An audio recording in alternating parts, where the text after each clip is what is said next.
Greetings to you all.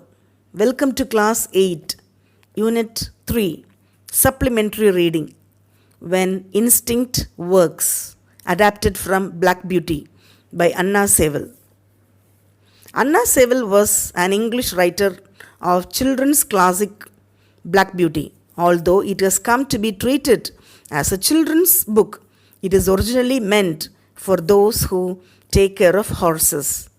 She talks about kindness, sympathy, and understanding in the treatment of horses. One morning in the autumn, my master had to go on a long journey. John harnessed me to the new cart. I liked to pull as it was very light and the high wheels rolled along so smoothly. It was about to rain. The weather was very windy and dry leaves blew across the road. Master John and I went along merrily till we came to the toll gate at the entrance to the low wooden bridge. The river banks were fairly high, so the bridge, instead of raising in the arc over the river, went across just level in the middle. If the river was full, the water would be nearly up to the foot of the bridge. There were good sturdy rails on both sides, though so people were not afraid. The man at the toll gate said that the river was rising fast. He feared it would be a bad night. Many of the fields were already under water.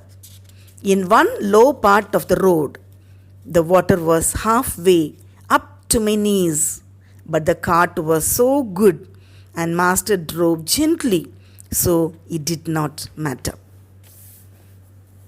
When we got into the town, I had a good wait. Master's business kept him for a long, so we could not start for home till late in the afternoon.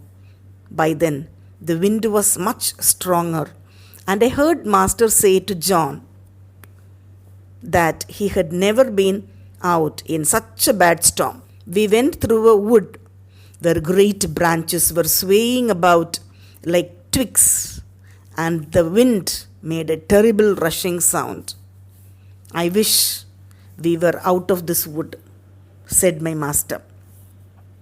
Yes, sir, replied John. I hope no branches fall down on us.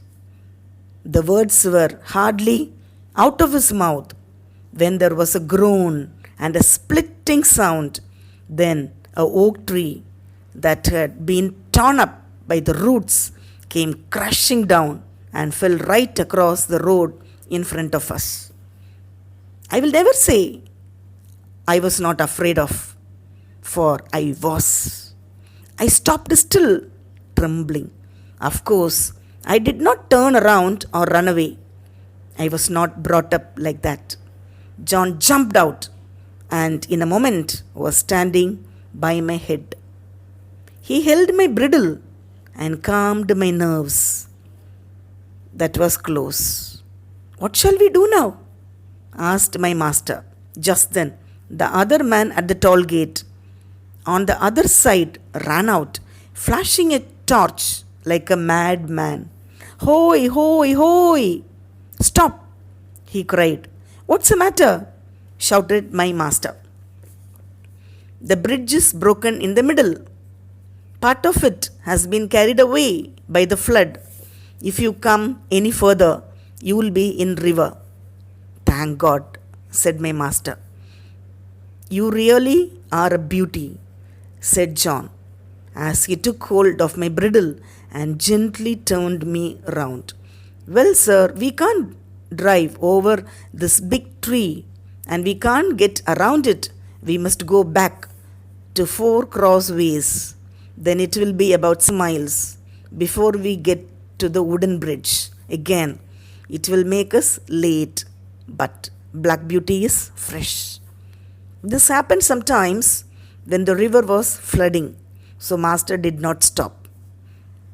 We were going along at a good speed But the moment my feet touched the ground, the first part of the bridge, I felt sure that something was wrong.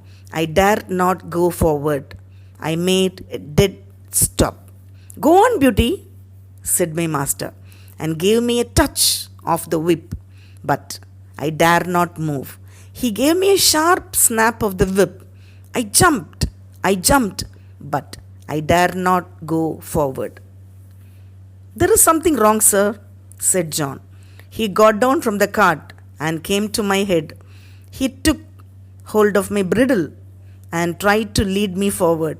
Come on, Beauty, what's the matter? Of course, I could not tell him what the problem was, but I knew very well that the bridge was not safe.